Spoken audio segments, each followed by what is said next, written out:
Buenas a todos, aquí el Talismán de Tesla. Ya empezamos con el contenido bueno de esta serie, es decir, funciones. Por fin empezamos funciones. Y ya pues vamos a verlas para el resto de todo lo que queda de la serie. Aunque bueno, también introduciremos alguna cosilla con sucesiones y tal, que para algo las hemos visto y no en vano. Y también la topología real. Podría ir directamente a la convergencia de funciones y dar por hecho que sabes todo lo del instituto de funciones, pero no voy a ser tan cabrón. Entonces vamos a empezar primero un poco por lo que es una función, sus características, y luego ya vamos a pasar con convergencia y con algunas cosillas de las funciones, que vas a ver que es muy parecido, no igual, que las sucesiones. Quiero que sepas lo que es de forma más genérica una aplicación. Las hemos usado todo el rato, de una forma u otra, es decir, son relaciones que van de un conjunto en otro. Por ejemplo, las sucesiones lo son y tal, pero no hemos dicho en ningún momento, por ejemplo, que algo sea una aplicación o así. Una aplicación es una letra, por así decirlo, vamos a llamarlo así, F, una correspondencia, por así decirlo, que va de un conjunto A en un conjunto B. ¿Cuáles son esos conjuntos? Los que nos dé la gana. No importa. Sí, puede ser cualquier cosa y no, por favor, que no sea el vacío, ¿vale? Claro, una aplicación así visto nos manda un elemento de A, que le vamos a llamar X, a f de X. Es decir, f de X está en B. También podemos decir que esta aplicación es un conjunto dentro del producto cartesiano de A por B. Es decir, podemos decir de otra forma que f está contenido en A por B. Más o menos se podría llamar así como conjunto. Entonces, ¿qué podemos decir así? ¿Qué elementos destacan dentro de las funciones? Pues vamos a tener tres subconjuntos importantes. Primero, los elementos que pilla la función de aquí y los lleva al otro lado, porque no todos los podrá llevar la función. Los elementos que están aquí, que los ha llevado la función anteriormente, y los elementos que se hacen cero, aunque bueno, estos son más especiales, porque a lo mejor en todos los conjuntos no hay un cero, pero en los que tienen cero, los elementos que van a cero también son un conjunto importante. ¿Cuáles son estos tres conjuntos? Pues los siguientes. La preimagen son los X en A, de forma que existe un Y en el conjunto B, en el de llegada, de forma que f de X sea Y. A esta le llamamos preimagen. En términos de funciones reales y como se ha visto en toda la vida, el dominio. Y a esto lo vamos a llamar dominio de f. Aunque también podríamos poner preim de f o una cosa así, da igual, ¿vale? Es lo mismo. Ahora, la imagen de f. Si hemos visto la preimagen, la imagen va a ser lo contrario. Si la preimagen es de donde viene la función, la imagen va a ser a donde va la función. Así de simple. Son los y en el conjunto B, de forma que existe un x en A que f de x es y. Es la misma definición, solo que invirtiendo un poquillo los elementos. ¿Cómo lo llamamos en las funciones reales? El rango de la función. Y lo vamos a representar normalmente en contra de lo que hemos visto antes como imf. También puedes ponerlo como rg de f, o sea, así. Pero da igual, va a ser lo mismo. Como voy a ir alternando esta notación, porque es la que se usa, da igual, la verdad. Y ya vamos a pasar por lo que he dicho de los elementos que se van a cero. ¿Cómo se le llama eso? El kernel. Sí, kernel es una palabra en alemán que traducida en español significa el núcleo. Lo llamaremos núcleo, que bueno, también se le suele llamar kernel. Y de hecho se representa como kernel.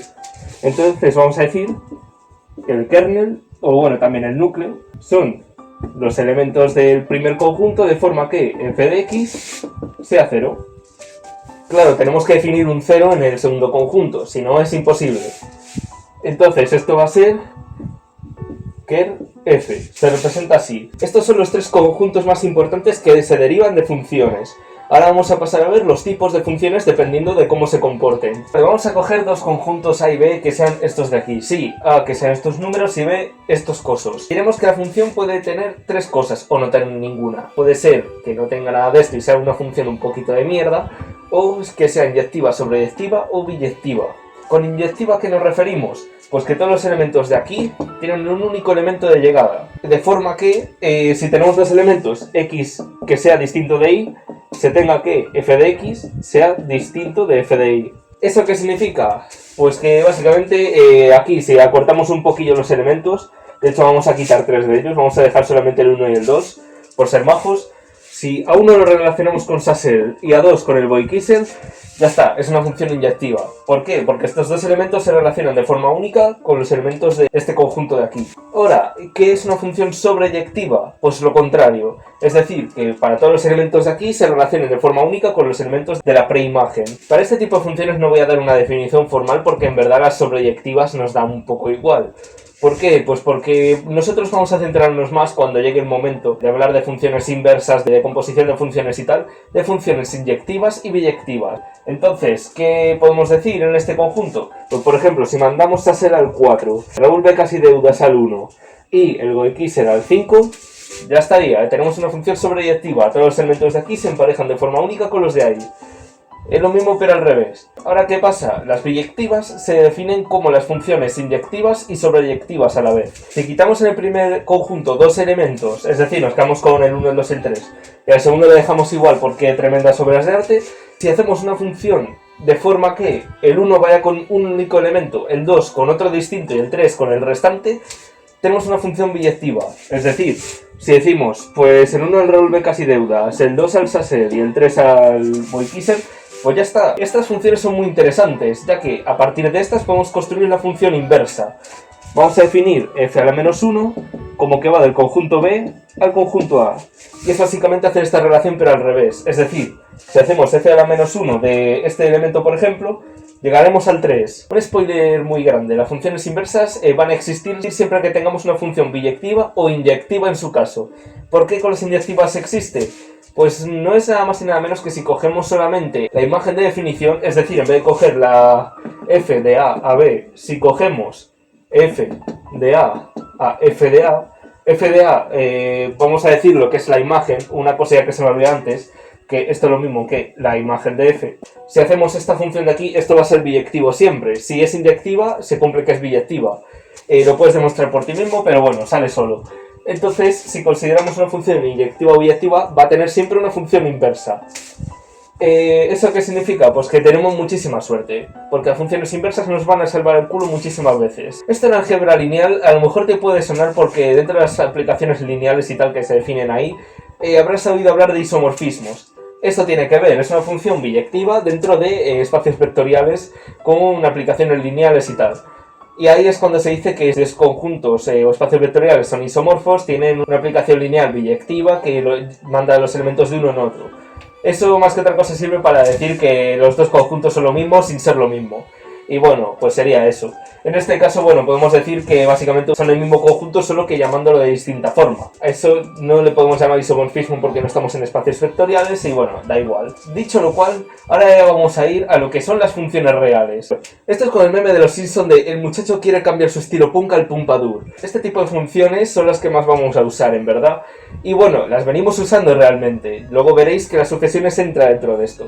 ¿Qué es una función real? Pues nada más y nada menos que una función que va desde el dominio de la función a la imagen de la función, es decir, un poco con lo que hemos visto, pero con la condición de que esto está en los reales. Tanto el dominio como la imagen están en los reales, una cosa muy importante, como puedes comprender. ¿Por qué? Porque esto nos permite trabajar con nuestros números más conocidos y tal, y bueno, pues son las funciones que hemos manejado toda la vida, y es como, por así decirlo, una extensión de todo ello. Y sí, las sucesiones entran, porque sí, hemos dicho que esto tiene que estar dentro de los reales. Los naturales están dentro de los reales, entonces la aplicación sigma que definimos en su día como de los naturales a los reales, aunque aquí, bueno, podemos decir también que esto es un subconjunto ANR que va a los reales, por así decirlo. Esta aplicación sigma que hace esto es lo mismo que una función. Ahora, ¿qué pasa con la función? ¿Y por qué he dicho lo del meme de cambiar el estilo punk al Pompadour? Pues que no todo es una función. Es decir, hay ciertas cosas que si bien cumple esta característica, no se les considera funciones, porque necesitamos una pequeña cosa más, que para todos los elementos del dominio, la función solo lleve al elemento a un único punto de la imagen. Es decir, que en el gráfico, como veremos ahora cómo se representan, no dé marcha atrás la función. ¿Cómo representamos esto? Pues muy sencillo, vamos a coger el plano cartesiano, es decir, antes hicimos una línea para las sucesiones, ahora un plano, es decir, aquí vamos a representar las x, es decir, el dominio de la función, y aquí vamos a representar las y's, es decir, la imagen de la función. y nosotros lo que vamos a hacer es, por ejemplo, dar valores. Entonces, por ejemplo, para la función y igual a x o f de x igual a x, vamos a tener la siguiente gráfica. Es una línea recta que va así, diagonalmente. No tiene mucho más. Si te fijas, también podríamos representar las sucesiones así. La sucesión a sub n igual a n es la sucesión que va haciendo así. Esta parte de aquí atrás no, pues porque obvias razones. Y este cero de aquí que he puesto, pues me he colado. Realmente, tomando en cuenta que la sucesión empieza en el 1, no tendría por qué aparecer. Entonces, sí, podemos haberlo representado así, pero quería recalcar la importancia de que las sucesiones, pues por así decirlo, no importa el dominio, porque el dominio siempre sabemos que son los naturales, sino que lo que nos importaba de las sucesiones es el rango, es decir, lo que abarca, por así decirlo, todos los valores reales que tienen. En las funciones no, en las funciones ya nos importa el dominio y nos importa el rango.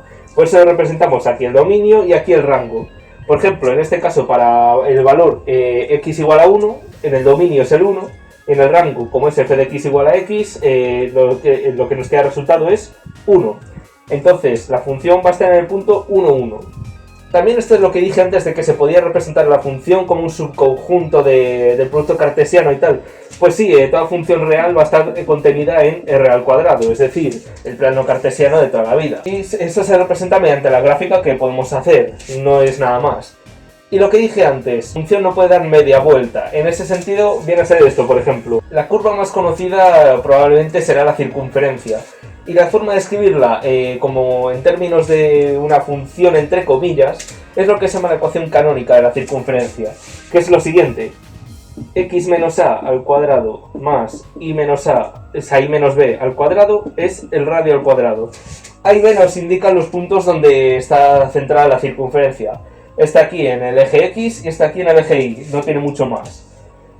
Si tomamos la más sencilla de todas, que va a ser x al cuadrado más y al cuadrado igual a 1, es decir, una circunferencia de radio 1, lo que nos va a quedar es este dibujillo de aquí. Aunque sin tomar en cuenta las medidas, porque hemos puesto aquí el 1 y, bueno, pues tenía que pasar por ahí, pero nosotros nos da un poco igual y vamos a decir que, por ejemplo, tiene radio 2, es decir, esto...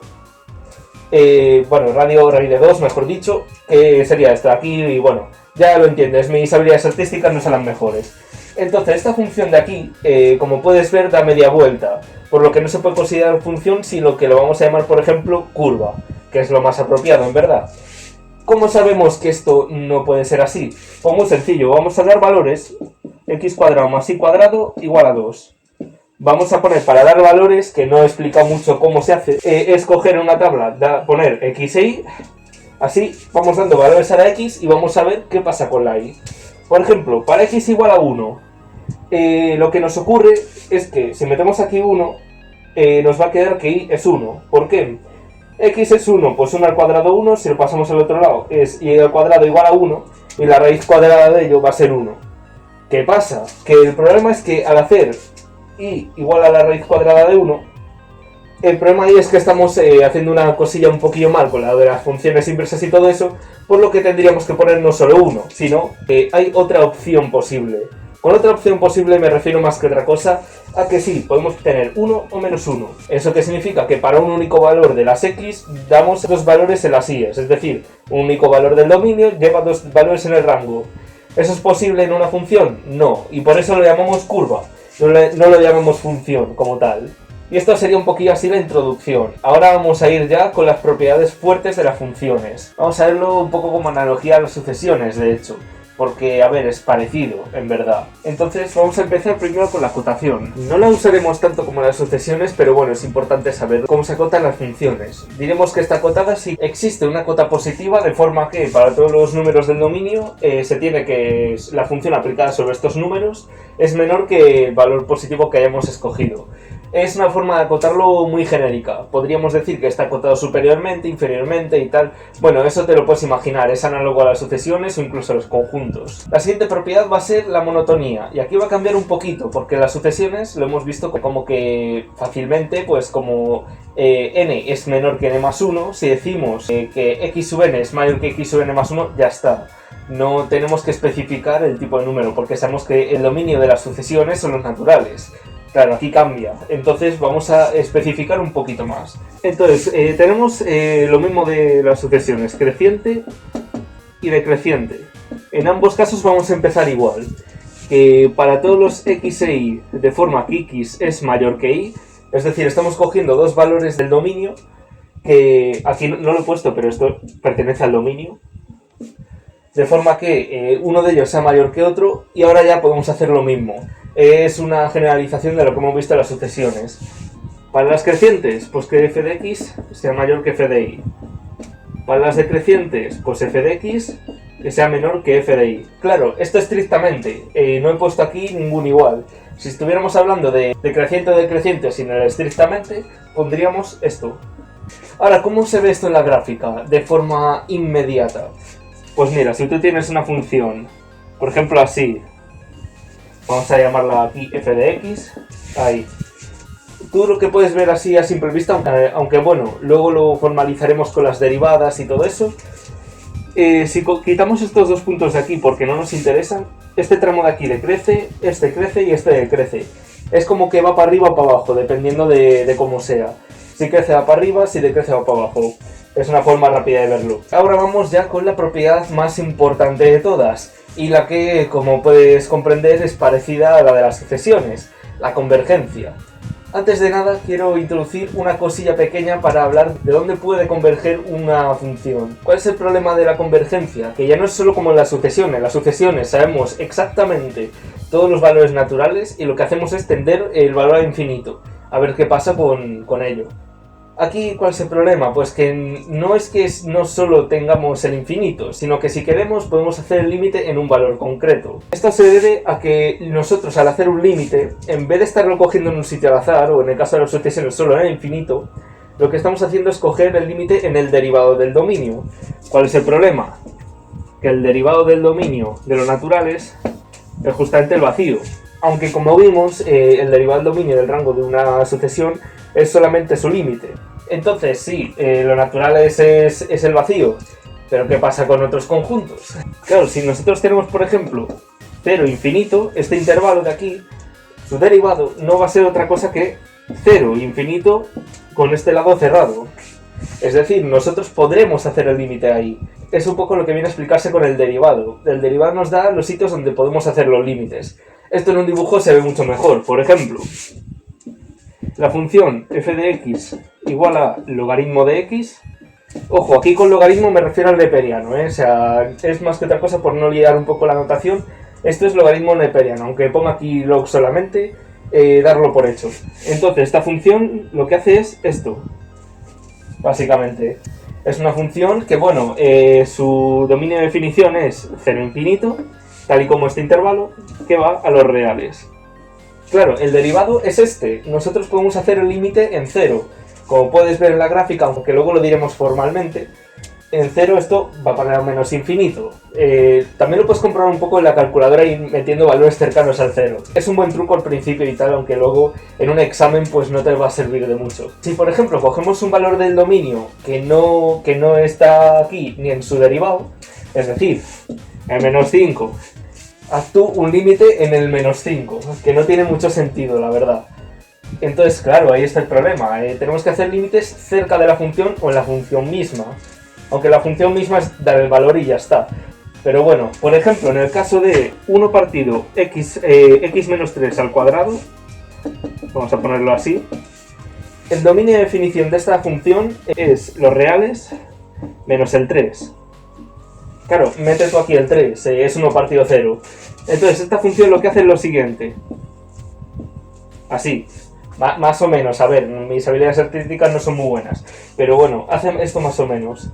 En x igual a 3. Esto es lo que se llama asíntota, ya lo veremos más adelante. ¿Cómo podemos aquí sacar límites? Pues, como lo he dicho antes, en toda la función podemos hacer límites, que de hecho esto tira para allá. Esto continúa, vamos. E incluso podemos hacer límite en el 3.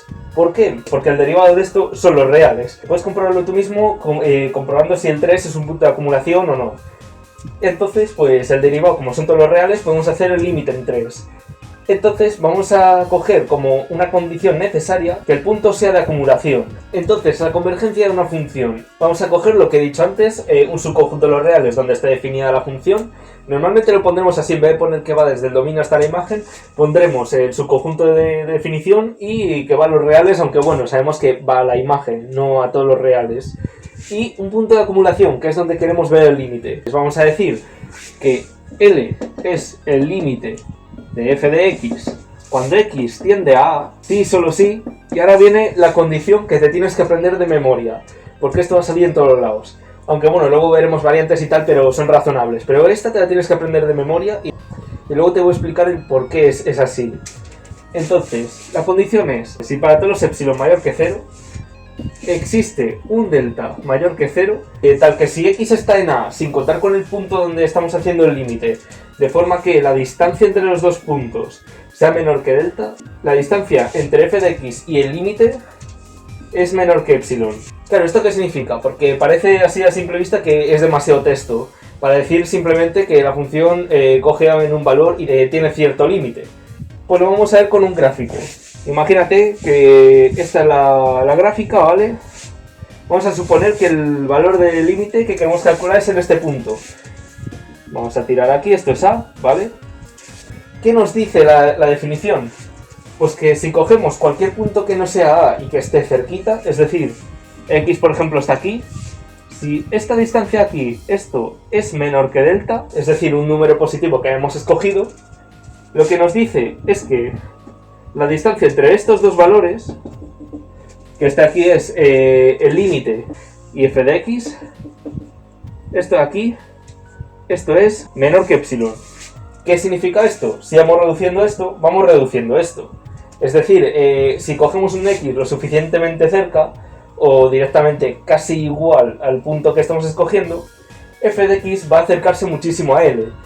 ¿Eso qué significa? Pues que va a terminar coincidiendo, por así decirlo.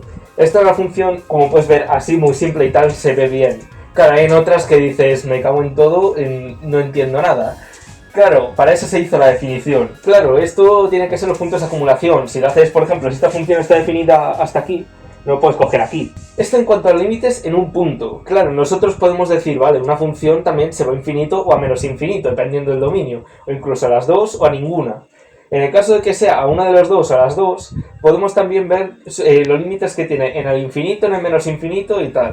Entonces vamos a ver cómo se define eso. Para un subconjunto de los reales no acotado superiormente o inferiormente para el caso de los límites en el menos infinito, cuando ponga aquí paréntesis va a ser referida a menos infinito, ¿vale? O sea, es para ir aclarando. Diremos que la función tiene límite si se cumple lo siguiente. Si para todo epsilon mayor que 0, otra vez lo mismo, existe un m mayor que 0, o en el caso de menos infinito, un n menor que 0, de forma que si x es mayor que m o menor que n, se tiene que f de x menos el límite es menor que epsilon. En este caso lo que estamos diciendo es que el valor cercano va teniendo infinito, no tiene mucho más. Esto es lo mismo, quiero decir, es la definición propia del límite de que nos vamos acercando al límite en cuestión. Estos dos enunciados son muy bonitos así vistos, pero ¿pueden ser un poquito más fáciles? Pues sí, y como los conjuntos compactos es lo que vamos a decir que es el criterio secuencial. Es decir, hay unos criterios secuenciales tanto para estos límites como para estos, que ahora veremos demostrados. El teorema de este vídeo es este de aquí, el criterio secuencial de los límites finitos. Vamos a ver los dos que hay, tanto el de para puntos de acumulación, que es este de aquí, es decir, un punto que esté dentro del derivado del dominio, o también para límites infinitos, cuando la función se va a infinito menos infinito, aunque veremos el caso infinito pues para simplificar más. Lo que decimos primero, bueno, es obvio, pero bueno, es que f tiene que estar de A en R, es decir, que de un subconjunto de los reales va a los reales, aunque bueno, ya sabemos lo de siempre, que los reales pues también puede ser la imagen solamente y bla bla bla, tampoco nos interesa mucho, ¿vale? Entonces, cogemos un punto de acumulación, que es donde queremos hacer el límite. Vamos a decir lo siguiente, L es el límite cuando x tiende a A de f de x, es decir, este es el límite que queremos calcular, sí, solo sí, y aquí viene la condición, para todas las sucesiones a sub n las vamos a llamar, que tengan la siguiente característica, que para todos los naturales, es decir, para todos los índices, a sub n esté en el conjunto menos el punto, es decir, que sea un poco como la definición que hemos visto del límite, que estemos hablando de puntos que se aproximen al punto A, pero que no estén en A, y que tengan el límite cuando n tiende a infinito en el punto A, que cumplan lo siguiente: que el límite de f de a sub n, cuando n tiende a infinito, sea L. Y esto para todas las sucesiones que sean así. Es decir, que f de a sub n converja y da igual qué sucesión cojamos, que tenga el mismo valor, que va a ser L justamente. Entonces, ¿cómo demostramos esto? Como puedes ver, son dos implicaciones. Vamos a empezar con la primera, la que va de izquierda a derecha. Vamos a suponer que existe el límite y ya a partir de ahí vamos a ver qué pasa.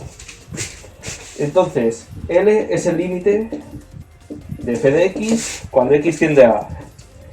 ¿Eso qué significa en términos de la definición que hemos visto? Pues que para todos los epsilon mayor que 0 existe un delta mayor que 0. Vale, de forma que si x está en a menos delta, a más delta,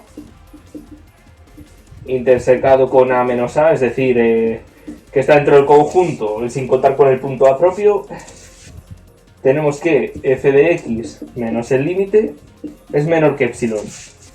Vale, esta es la definición de límite que hemos visto. Pero ahora tenemos que tirar de otra condición. Tenemos que crear una sucesión de este estilo que cumpla todo esto de aquí sin contar con esto, que es lo que queremos demostrar. Entonces vamos a decir que sea a sub n una sucesión que cumpla lo del enunciado. Vamos a ponerlo así simplemente. ¿Con que cumpla lo del enunciado a qué nos referimos? Pues que sus términos estén en el conjunto menos el punto y que el límite de la sucesión en cuestión sea A. Eso justamente es otra definición que hemos visto.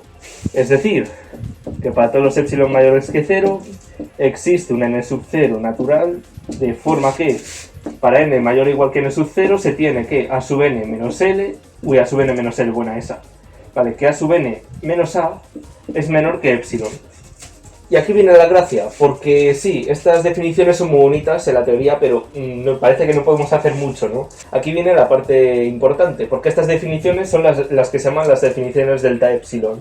¿Por qué? Porque justamente vamos a basar valores de epsilon en delta o al contrario, o directamente basar un punto del dominio de la función como una sucesión o cosas así. Entonces, ¿qué podemos hacer con esto? Pues bien, esto es para todos los epsilon mayores que 0. Vamos a coger justamente el delta de aquí arriba.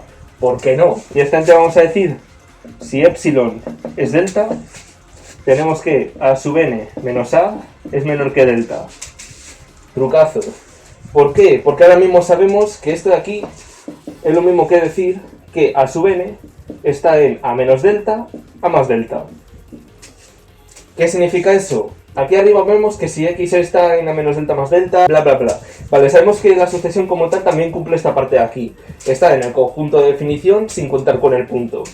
Vamos, que podemos decir con total seguridad que si cogemos x igual a sub n, tenemos la definición. Es decir, si x es a sub n, se cumple que f de a sub n menos el límite es menor que epsilon. ¿Esto de aquí qué nos quiere decir? Que la sucesión f de a sub n converge. ¿Converge a qué valor?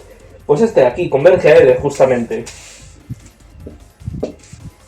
Y con esto ya hemos hecho una de las dos implicaciones. Vamos a ir ahora con la otra implicación, la que va de derecha a izquierda. Suponiendo todo esto, tenemos que llegar a esto, básicamente. Hay una cosilla aquí que se suele hacer que es probar la unicidad, es decir, normalmente esto se da como que existe el límite este, no que es el valor L, y aquí que directamente se dice que todos los valores de f de a sub n convergen al mismo valor. La unicidad no la vamos a contemplar porque, bueno, lo voy a decir de palabra, es coger dos sucesiones de este estilo, crear una nueva que tenga los elementos intercalados de una y de otra, y como esa nueva tiene el límite L, lo que podemos decir es que como las otras dos son subsucesiones, pues van a tener el mismo límite, y ya está. Por lo que podríamos llamar ese límite L, y ya podríamos empezar a operar ahí para llegar a esto de aquí. Vamos a coger una sucesión, la vamos a llamar a sub n, n igual a 1 a infinito, y las condiciones del enunciado, es decir, vamos a indicarlo así con una flecha porque tremenda pereza. Sabemos que esto se cumple, que es premisa, es decir, podemos decir que el límite cuando n tiende a infinito de f de a sub n es L. ¿Cómo podemos llegar a que este es el límite? Pues vamos a hacer justamente lo contrario, vamos a decir que no lo es. Supongamos que el límite de x cuando tiende a de f de x no es L. ¿Esto qué significa? Negar toda la definición. Voy a poner la definición aquí primero y luego vamos a ir paso a paso negándola para ver cómo se hace, que es un poquito delicado. Para negar una definición tenemos que tener en cuenta estos simbolitos de aquí, el para todo y el existe. ¿Por qué? Porque esos son justamente los que nos van a dar problemas para negar. Cuando estamos negando para todo, no estamos diciendo que no se cumpla para nada. Lo que hacemos para negar el para todo es decir existe. No estamos diciendo que no existe, existe y ya está. Igual que para el existe. Cuando negamos existe, no estamos diciendo no existe, sino para todo lo contrario. Entonces, ¿eso cómo lo interpretamos? Pues así. Para todo epsilon mayor que 0. La negación, existe un epsilon mayor que 0. El siguiente, existe un delta mayor que 0. Tal que para todo delta mayor que 0, de hecho le vamos a poner subíndice, vamos a decir que es delta n para aclarar un poquillo más. Si pasa esto de aquí, es decir, existe un x tal que ocurre todo esto, vamos a llamarle xn, porque también nos va a interesar que dependa de algo. Existe un xn tal que cumpla esto lo quedamos igual y negamos esto de aquí. ¿Cómo se nega esto de aquí? Cambiando el sentido de la desigualdad. Que esto de aquí es mayor o igual que epsilon. Y ya está. Esta es la forma de negar toda la expresión. Ahora, ¿qué podemos hacer? Lo que podemos hacer es lo siguiente. Vamos a tomar delta n igual a 1 partido n. Entonces se nos cumple esto de aquí. Y ahora vamos a considerar x sub n como a sub n, como la sucesión que queremos comprobar. Vamos a ponerlo aquí el sea, aunque sea. Ahí. X sub n igual a sub n. ¿Esto qué quiere decir? Que por esto de aquí, f de a sub n menos L es mayor o igual que epsilon. He puesto aquí A, buena esa. Y aquí igual, se nos cambia el x sub n por el a sub n. He puesto antes A, pero bueno, entiende que ponía x sub n y ya está. Entonces a sub n está en este conjunto. Está en A menos esto. Y sabemos que el límite a sub n es A. ¿Por qué sabemos que es A? Esto de aquí es menos 1 partido n más 1 partido n. Si hacemos tender esto a infinito es 0. Entonces nos queda el conjunto A. Es decir, a sub n tiende a A. Entonces lo que nos queda es el límite de f de sub n es L. Es decir, esta condición de aquí se cumple. Entonces, sabiendo que se cumple, estamos diciendo a la vez que f de a sub n menos L es mayor o igual que epsilon, es decir, que es más grande que un número positivo, y que a la vez el límite de f de sub n es L. ¿Esto qué quiere decir el límite este? Pues que, saltándonos todos los pasos de entre medias, f de a sub n menos L es menor que epsilon. Estamos diciendo a la vez que esto es mayor o igual que epsilon y que es menor que epsilon. No puede ser, ¿no? Es una contradicción. Por lo cual, como es una contradicción, ¿dónde está el fallo? En suponer que el límite de f de x cuando x tiende a no es L. Y por tanto el límite de f de x cuando x tiende a es L. Y por tanto ya hemos cumplido el primer criterio secuencial para límites finitos. Entonces vamos a empezar el segundo criterio secuencial, que es el que se aplica para límites en el infinito. En el infinito vamos a tener por lo mismo de siempre, una A no acotado superiormente, para poder hablar de límites ahí y tal, es la condición que tiene. Entonces el criterio secuencial nos dice lo siguiente, que L es el límite cuando x tiende a infinito de f de x, sí, solo sí, para todas las sucesiones, que todos sus términos estén en A. Ahora ya sí que sí me importa que esté, sin contar el punto y tal, porque literalmente no tenemos punto, así que decimos que a sub n está en el conjunto A para todos los n's. Si la sucesión como tal diverge a infinito, se tiene que f de esa sucesión converge, es decir, si el límite de a sub n cuando n tiende a infinito es justamente infinito, el límite cuando n tiende a infinito de f de a sub n es L. Y ese sería el criterio. Ahora vamos a demostrarlo. Vamos a hacerlo como antes, el esquema es muy similar. Es tan solo cambiar las definiciones, ya está, no tiene mucho más. Vamos a empezar de izquierda a derecha. Pues como antes, vamos. Decimos que el límite de f de x va a ser L cuando x tiende a infinito. Es decir, límite de f de x cuando x tiende a infinito es L. ¿Eso qué quiere decir? Que para todos los epsilon mayores que 0 existe un m mayor que 0, de forma que si x es mayor que m, se tiene que f de x menos L es menor que epsilon. Básicamente decimos que cuando x se acerca a infinito, esto se acorta. Ya está. Vamos a coger una sucesión de esta forma que cumpla todo esto hasta aquí, para ver si cumple esto de aquí. Entonces decimos, sea a sub n, vamos a poner un asterisco para decirlo de las condiciones del enunciado, nos va a dar un poco de pereza, la verdad, escribirlo todo, por lo que sea, y que el límite de a sub n sea infinito cuando n tiende a infinito. Esta aquí es otra definición, justamente. Para todos los m mayores que 0, existe un n sub 0 en los naturales, de forma que si n es mayor o igual que n sub 0, se tiene que la sucesión a sub n es mayor que m. Se tiene esta condición de aquí. ¿Qué podemos hacer nosotros? Pues a ver, tenemos que, para todos los epsilon mayores que 0, vamos a coger el m mayor que 0 de esta condición de aquí. Por lo que a sub n va a ser mayor que m.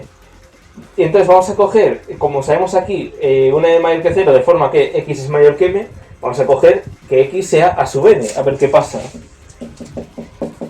Si x es a sub n, ¿cumple esto de aquí? Sí, porque ya nos lo da esta definición. Entonces podemos decir que f de a sub n menos l es menor que epsilon. ¿Eso qué significa? Que esta de aquí converge. De a sub n desde n igual a 1 al infinito, converge ¿a qué valor? A l, que es este de aquí. Y con eso estaría. Ya hemos demostrado la primera implicación. Ahora vamos con la segunda. En esta implicación no hace falta la unicidad, como en otro caso, pues porque no, simplemente no hace falta. Entonces vamos a ir directamente con la demostración, que es, suponiendo todo esto, vamos a llegar a eso de ahí. ¿Qué podemos hacer? Pues como antes, vamos a negar que esto de aquí ocurre. Es decir, el límite de f de x cuando x tiende a infinito no es L, que es otra vez negar una proposición entera. Vamos a poner la original y vamos a empezar a negar cosas. Es decir, esto aquí existe, esto es un para todo, que este m, bueno, al m le vamos a dejar igual, vamos a ser majos. Entonces, para todo m mayor que 0 existe un x sub m así, de forma que cumple esto. Pues vamos a tomar valores, a ver qué ocurre. Puede parecer un poco raro, pero nosotros nos vamos a tener un poco a esta definición de aquí. Sabemos que para todas las sucesiones estas, si el límite de a sub n cuando n tiende a infinito es infinito, el límite de f de a sub n cuando n tiende a infinito es l. Vamos a ver qué pasa con ello. Vamos a decir que m es n.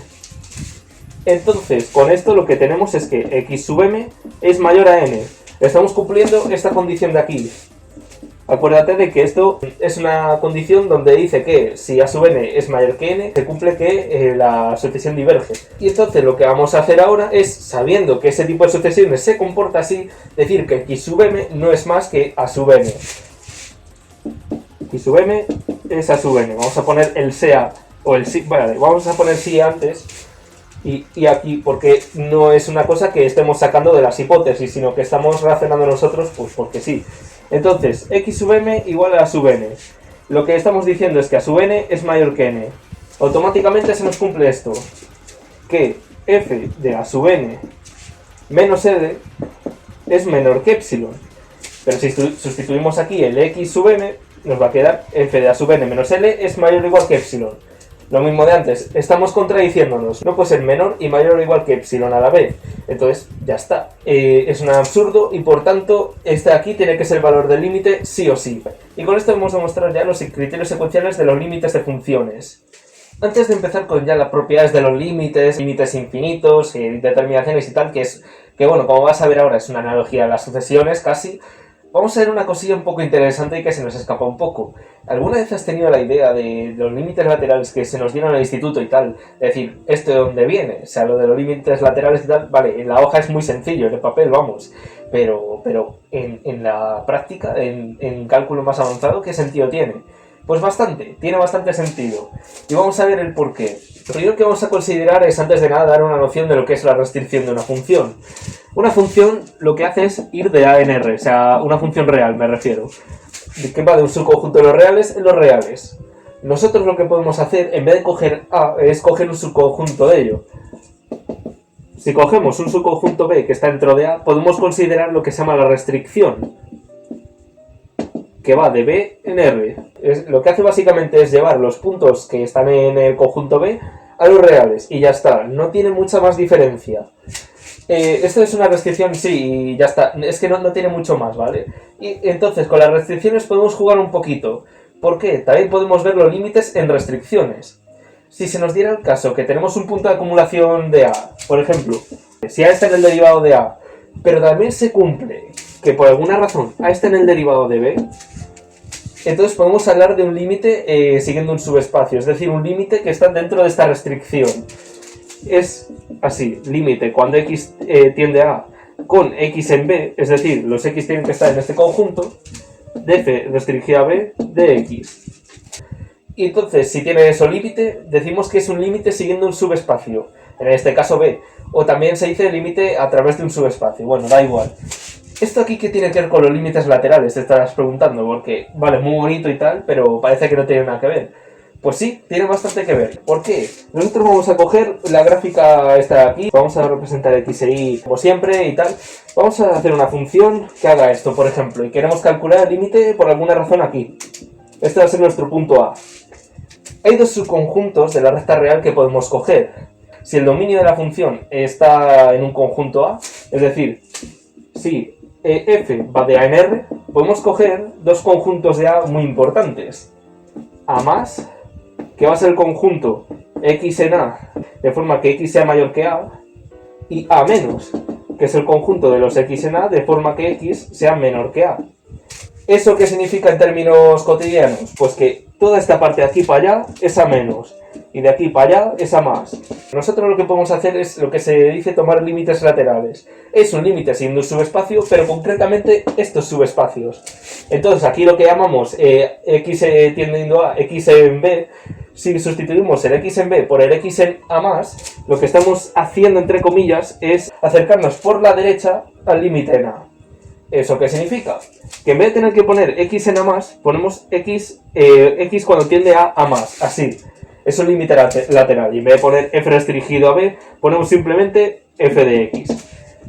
Eso es el límite lateral por la derecha. El de por la izquierda, lo mismo. O sea, es la misma explicación, pero acercándonos desde la izquierda, que es el límite cuando x tiende a menos de f de x. Claro, esto de aquí dirás, bueno, pues es muy bonito la teoría, pero ¿qué pasa en la práctica? ¿Podemos hacer algo con ello? Pues sí, tenemos un teorema muy bonito de los límites, aunque bueno, veremos que en la continuidad este teorema se embellece más, que nos dice lo siguiente: si el límite cuando x tiende a de f de x es, por ejemplo, L, se cumple también que el límite cuando x tiende a más de f de x es igual al límite cuando x tiende a menos de f de x, que es el mismo límite que x tiende a de f de x. O sea, estos tres límites son lo mismo. Por ejemplo, vamos a definir la función f de x igual a x más 1 si x es menor que 0, por ejemplo, y a la x menos a si x es mayor o igual que 0. ¿Qué valor tenemos que dar a para que esta función tenga límite en 0? Que el límite por la izquierda es lo mismo que el límite por la derecha. Y con eso es lo que estamos diciendo lo siguiente: límite cuando x tiende a 0 de la parte izquierda, que es esta de aquí, de x más 1, y la parte derecha, y a la x menos a. Entonces, lo que hacemos aquí, bueno, pues como sabemos que son iguales, vamos a calcular los límites. Como sabemos que esto está definido en 0 y esto igual, pues no nos va a suponer mucho. Simplemente tenemos que dar el valor y ya está. No hay ninguna indeterminación ni ningún nada. Esto aquí es a x se vuelve 0 y aquí nos queda 1. Y en este caso, e a la x es 1 menos a. ¿Eso qué significa? Que a tiene que ser 0. Esto es un ejemplo muy sencillo, pero que en la práctica viene bastante bien. Entonces, esto es lo que nos dicen los límites laterales. Se pueden hacer así algunos límites de algunas funciones. Vamos a empezar con las propiedades de los límites de funciones. Los límites finitos, claro, los infinitos luego los veremos. Pero bueno, ¿por qué hemos visto el criterio secuencial y por qué tiene tanta importancia? Por esto mismo, porque ahora, en vez de dar nuevas propiedades, nuevo tal, lo que vamos a hacer es decir, como tenemos el criterio secuencial a mano, todas las propiedades de los límites de sucesiones se pasan a los límites de funciones. Y ya está, es lo mismo, o sea, no hay ninguna diferencia. Bueno, a ver, sí, son funciones, no sucesiones, es la diferencia. Pero bueno, por lo demás, tienes las mismas propiedades y lo mismo todo. Vamos a empezar con las de orden. Pues son las dos que mencionamos en el anterior vídeo, el criterio del sándwich y la otra propiedad que es la que vamos a empezar a ver. La de que si para todo x real, aunque bueno, tendría que ser el dominio, f de x es menor o igual que un valor beta, por ejemplo, beta, alfa o lo que sea, cualquier valor, se tiene que el límite de f de x cuando x tiende a, este límite de aquí es menor o igual que beta. Y ya está. Esto es una propiedad que se mantiene, y también a la inversa. Pero bueno, considerando esta función que curiosamente se parece al huevo de Raúl Becas y Deudas, podemos ver que todos los valores son menores que beta. Beta lo representamos así, esto es una función constante. Esto en concreto es la función i igual a beta. Pero bueno, es una constante para ver la altura que tiene. Y eso es lo que estamos diciendo, f de x es menor o igual que beta.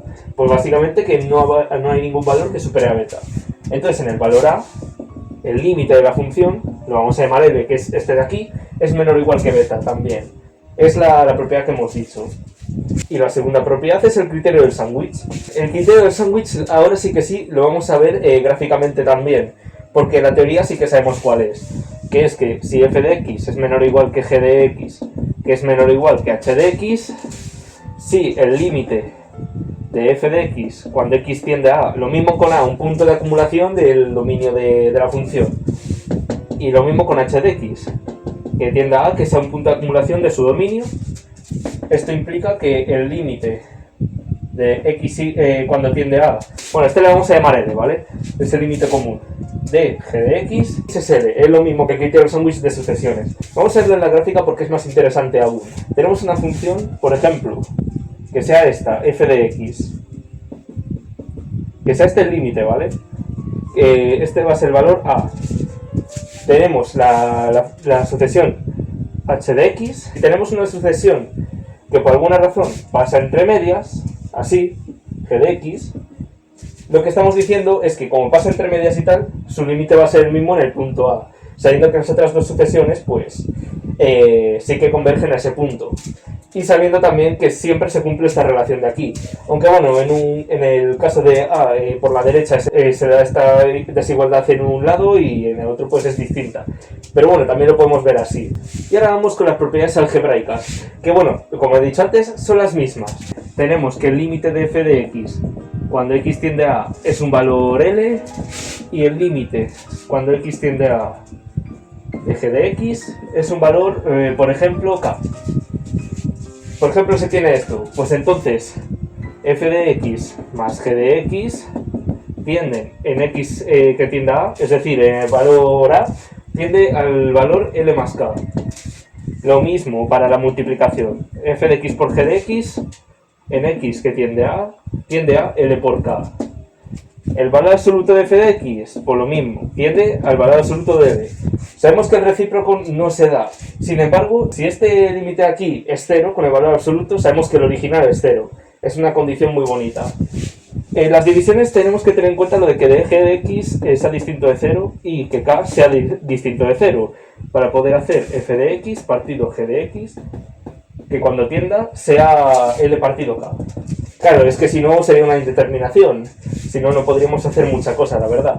Y como no, la conservación del signo. Si L es el límite de f de x, cuando x tiende a,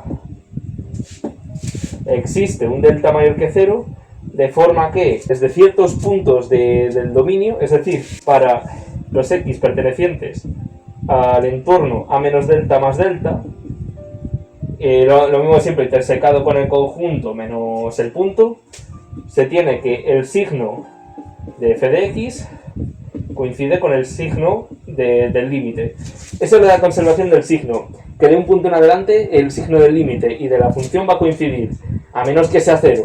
Aquí tenemos que tener en cuenta que L sea distinto de 0, porque con el 0 puede pasar de todo, literalmente. Entonces estas propiedades, como puedes ver, son las mismas, no hay ningún cambio. Entonces ahora vamos a ver ya lo que son, como no, los límites al infinito, lo que es diverger en una función. Límites al infinito, sí, al infinito y no en el infinito. Hay que tener en cuenta esto ahora porque en las sucesiones es muy fácil.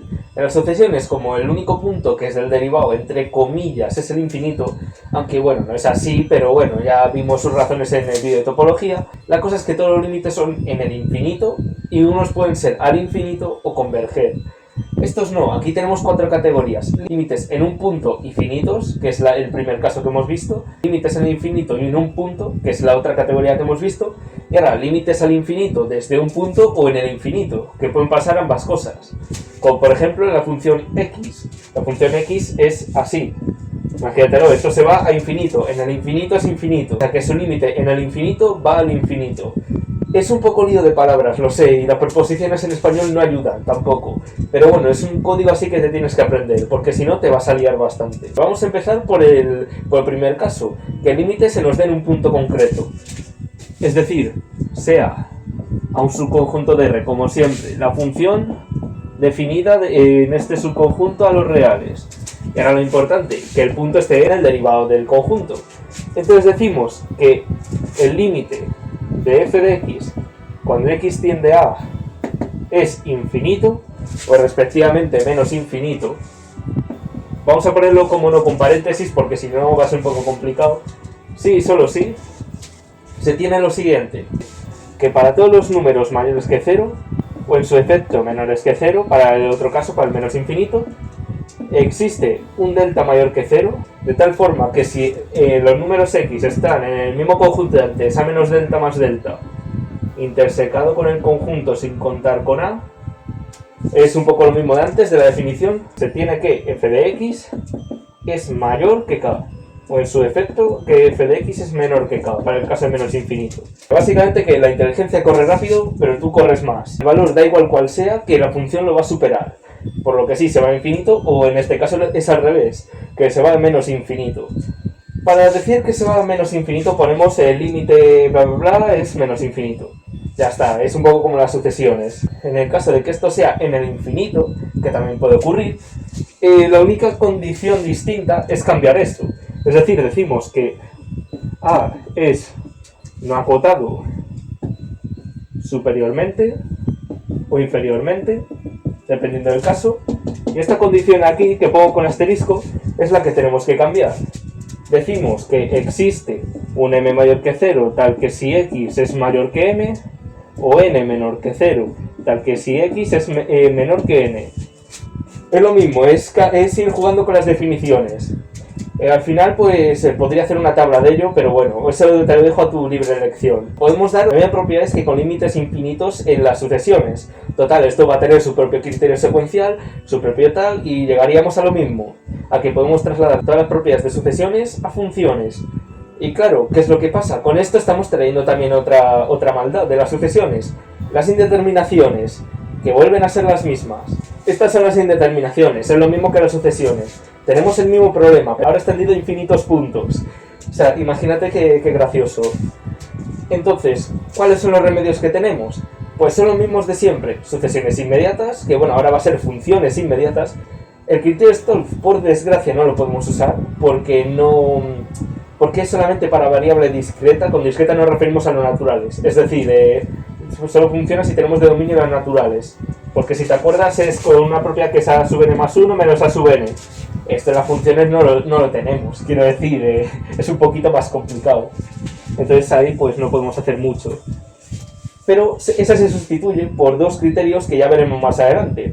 La regla del L'Hopital, que no le gusta nada a los profesores, pero es muy útil, y la que lo sustituye, la regla de Taylor. O mejor dicho, cómo crear funciones equivalentes de una forma muy inmediata. Que bueno, también eso lo veremos mucho más adelante, en 5 o 6 capítulos. Entonces, esas dos reglas las vamos a dejar para más adelante, porque ahora no nos interesan. Vamos a ir con lo que nos ha quedado que no hemos dicho. Órdenes de infinitud y funciones equivalentes. Los órdenes de infinitud pues van a ser lo mismo. Ahora, eso sí, sin contar el n factorial. ¿Por qué no podemos contar el n factorial? Sí, existe una generalización del n factorial. Esa solo funciona en los naturales, que es la función gamma, que se representa así. ¿Cuál es el problema? Que esta z de aquí no está puesta por coincidencia, sino que, claro, es una función definida no solo en los reales, sino en los complejos. Eso sería salirnos de tema, entonces pues no la vamos a usar simplemente. Por lo que sí, el n factorial no entra en los órdenes de infinitud. Lo que sí que vamos a tener es que la primera va a ser x a la x, esta va a ser la función más grande de todas. Esta va a ser mayor a la x, que es mayor que x a la alfa, con las mismas restricciones de su entonces, es decir, esto va a ser distinto de 1 y mayor que 1, esto va a ser distinto de 0, y esto va a ser mayor que el logaritmo en base p, por ejemplo, de x. Es así como funciona. Y lo mismo de la otra vez, podemos meter aquí senos y cosenos, pero se demuestra por criterio del sándwich. Entonces estos son los órdenes de infinitud. Como puedes ver, pues son los mismos de la otra vez. Sí, antes de pasar a funciones equivalentes, se me había olvidado una cosilla muy graciosa, las funciones inmediatas. ¿Por qué digo se me ha olvidado? Pues porque en principio no iba a meterlo. Con eso me refiero a que pensaba que con lo de sucesiones inmediatas y tal servía, pero no. No, porque hay funciones que tienen límites en cero que son menos infinito, o límites en cero que son tal, entonces pues no, se desmonta un poquito todas las sucesiones. Entonces vamos a ver un poquito de funciones inmediatas antes de pasar a lo siguiente. Vamos a empezar con las más sencillas. Vamos a empezar con los polinomios. Lo vamos a poner así, p de x. P de x es un polinomio que tiene un grado el que sea. Si es 1 es una recta, si es 2 es una parábola. Vale, el límite de un polinomio cuando x tiende a infinito es infinito. Solamente si el término de mayor grado tiene un coeficiente positivo. Es decir, si p de x es a por x a la n más lo que sea, a es mayor que 0. Tiene que ser esta condición de aquí. Si a es negativo, si se diera que a es menor que 0, pues tendríamos lo contrario. Si a es menor que 0, se tiene que el límite del polinomio, cuando x tiende a infinito, es menos infinito. Esto pasa lo mismo con cuando x tiende a menos infinito. ¿Por qué? Si a es mayor que 0, dependemos de si el polinomio es par o impar. Es decir, si el grado del polinomio es par, se tiene que tiende de la misma forma, que tiende cuando x tiende a infinito a infinito, y si es menor que 0 tiende a menos infinito. Si el grado del polinomio es impar, se cambia esto, es decir, cuando x tiende a infinito, esto tiende a menos infinito, y cuando x tiende a menos infinito aquí, si a es menor que 0, esto tiende a infinito. ¿Cómo lo podemos ver? Pues con un gráfico. Vamos a dibujar f de x igual a x, el polinomio de primer grado. Tenemos una línea así. Podemos ver que el menos infinito sea menos infinito, y el infinito se va al infinito. Claro, si hiciéramos el contrario, es decir, menos x, vamos a ponerlo así, g de x igual a menos x, lo he puesto como una diferencia, no como una resta, tremendo, nos quedaría este gráfico, aquí, esta de aquí, no confundir con la otra diagonal, esta diagonal de aquí. Claro, en el menos infinito tiende a infinito, y en el infinito tiende a menos infinito. Claro, ocurre lo contrario. Pero ¿qué pasa ahora si cogemos f de x igual a x cuadrado? X cuadrado tiene grado par, y entonces, por cosas de cómo funcionan los cuadrados y tal, que quitan el signo, la función es esta. Entonces, en el menos infinito tiende a infinito, y en el infinito tiende a infinito.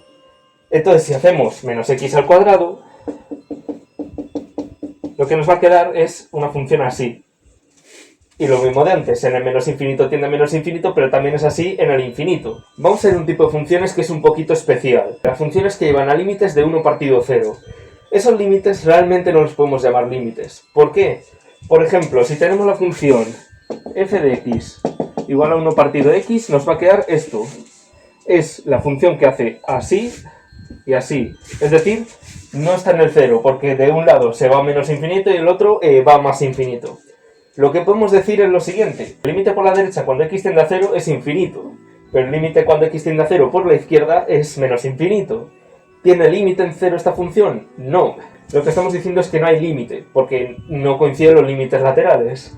Entonces es una indeterminación de tipo 1 partido 0, aunque no se puede considerar límite. Esto va a salir bastantes veces y con otro tipo de funciones, es decir, todo tipo de función que sea del estilo a partido x menos b más c.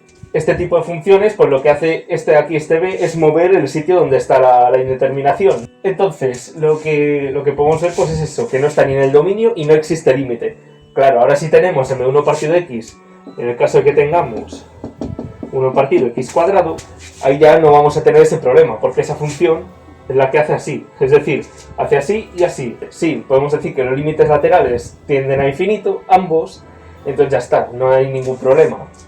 Pero en este caso sí, y en todos los que sean así, igual. En el resto de casos es análogo a las sucesiones, porque sí, en las sucesiones hemos visto los límites al infinito de todos ellos, pero hay algunas funciones que tienen límites al menos infinito, o en 0, o en algún punto así especial, que son las que vamos a nombrar aquí. Por ejemplo, f de x igual al logaritmo de x. El logaritmo neperiano o cualquiera, da igual, ¿vale? Entonces nosotros tenemos, voy a poner la línea esta más para aquí, spoiler, nosotros tenemos la función que hace así. Claro, aquí se va a más infinito. Esto ya lo vimos en su día con lo de las sucesiones. Pero aquí, en el 0, hace una cosa un poco rara, que es que se va al menos infinito en el 0. Como vimos antes en este mismo episodio, el derivado del dominio del logaritmo es el intervalo 0 cerrado infinito. vamos a tener límite en el 0, que va a ser justamente menos infinito. También para otra función, que justamente es la inversa, es decir, e a la x, vamos a tener otra cosa un poquillo graciosa. La función hace así, o sea, claramente esto se va al infinito, o sea, es obvio. Pero a la izquierda, ¿qué hace? Esto se va a 0, por aquí se va a 0. Y así como último, como caso excepcional, tenemos la tangente. La tangente de x es una función un poquito rara, por no decir verdaderamente especial. ¿Qué hace esto? Vale, ¿qué hace esto de aquí? Más o menos, mis habilidades artísticas no son muy buenas, ya sabéis. Hace esto de aquí, y sí, aunque parezca que no, esto de aquí son asíntotas, solo que como se me da tan mal dibujar parecen líneas que no son rectas. ¿Dónde se producen estas asíntotas? Pues justamente en el pi medios, en x igual a pi medios. En todos los puntos que sean 2pi por k un número entero, ya sabéis, es un número que vamos repitiendo para poder hablar de esto, porque como comprenderás, pues esto de aquí se va repitiendo y como habréis visto en el instituto y tal, es una función periódica que tiene periodo 2pi y tal. Bueno, da igual. 2pi k más pi medios. Aquí es donde están las asíntotas, en estos puntos de aquí. Entonces, si hacemos límites ahí, pues lo que nos va a quedar son límites del estilo 1 partido 0, es decir, no existe límite. Porque sí, uno se va al infinito y otro al menos infinito, entonces no podríamos hacer mucho.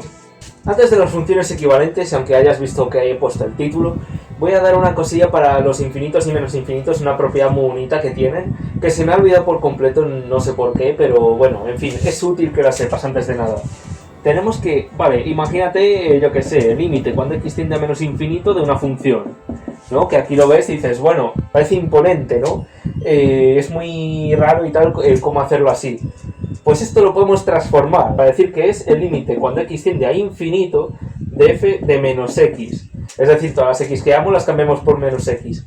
Y ya está. Es tan sencillo como esto. Sí, es una propiedad muy bonita que vuelve algo imponente en algo impotente.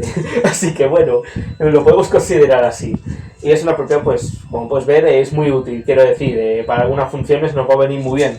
De hecho, imagínate el límite cuando x tiende a menos infinito de, por ejemplo, e a la x. El límite cuando x tiende a menos infinito de e a la x es lo mismo que el límite cuando x tiende a infinito de e a la menos x. E a la menos x es límite cuando x tiende a infinito, lo mismo de antes, de 1 partido de e a la x. Esto aquí tiende a infinito, 1 partido infinito, 0. Ya está, tiende a 0. Es uno de estos límites que hemos dicho antes. Y ya estaría. Con eso pues podemos ver perfectamente que, bueno, que la propiedad funciona bastante bien. Entonces, las funciones equivalentes, ahora sí. ¿Qué es la equivalencia de funciones? Pues es muy similar a lo que hemos visto por sucesiones. Decimos que f es equivalente, ojo, en A tenemos que indicar dónde es equivalente. Con g, sí, solo sí, se tiene que el límite, y aquí viene la cosa, x tendiendo a, claro. Antes con sucesiones hemos visto que solamente tienden a infinito, por lo que solo hay una equivalencia. Ahora son infinitas, tantas como puntos de acumulación haya. Entonces, pues ya está, ponemos x tendiendo a b, y ahora mismo de siempre, f de x partido g de x es 1. Es lo mismo de siempre, tenemos las mismas características. Vale, podemos aplicar equivalencias en multiplicaciones, divisiones y funciones continuas teniendo ciertas restricciones. Pero nunca lo hagas en sumas. Si no, voy a tu casa y te estrangulo. O sea, es tan absurdo hacerlo en sumas que te va a quedar una función muy distinta. ¿Y una equivalencia cómo la podemos ver a simple vista? Pues por ejemplo, si tenemos la equivalencia en el 0, ¿vale? Imagínate aquí, en el x igual a 0. En el x igual a 0, imagínate que el límite pues está aquí arriba, ¿vale? Tenemos una función así, f de x. Entonces, si tenemos una función equivalente con esta función, viene así, hace alguna curva y por ejemplo va así. Quiero decir, hace el mismo límite que la otra función, que es esta g de x. Entonces, pues lo de siempre, f de x es equivalente en 0 a g de x. Y también otra cosa, sí, hemos visto en un punto de acumulación, pero también puede ser en el infinito y en el menos infinito. Aquí también vale eso, podemos tener el símbolo así, y también así. Entonces, las equivalencias pues son las mismas, tenemos los mismos infinitos, los mismos infinitésimos, menos la fórmula de Stirling, que obviamente pues no nos va a servir. Entonces, pues sería lo mismo que el vídeo de las sucesiones, que te recomiendo ver esa parte de nuevo para ello, porque en fin, ponerlo de nuevo pues no sé, es lo mismo de antes. Y antes de terminar el vídeo, sí, las equivalencias y todo eso, que bueno, lo he borrado, pero jaja, imagínate que está. Sí, de ahí todas las equivalencias y tal, o la mayoría de ellas, se desprenden de lo que más adelante vamos a llamar polinomios de Taylor. Son muy útiles y es que justamente van a ser una fábrica para hacer equivalencias. Y es la regla que normalmente vamos a usar nosotros. Así que bueno, espero que te haya gustado este vídeo, que ya termina aquí y bueno, pues va a ser un poquito largo, también me da. El siguiente vídeo ya es más corto, ¿vale? Durará yo creo que media hora, no sé. Que es el teorema Bolzano y la continuidad. Es más ameno incluso que esto de aquí, porque vais a ver algunas cosas que ya os van a sonar. Y bueno, espero que te haya gustado, dale like, cualquier duda en los comentarios, como siempre. Y bueno, ya nos vemos en el siguiente vídeo. Adiós.